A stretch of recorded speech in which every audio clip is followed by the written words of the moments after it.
สาวก็ถือว่าก้าวแค่ก้าวขาออกปรากฏกายกลางเวทีกันแล้วเพื่อถ่ายรูปถ่ายภาพเนาะ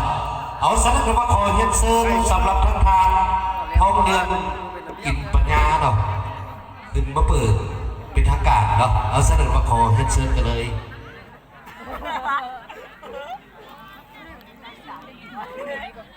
จัดเข้าแถว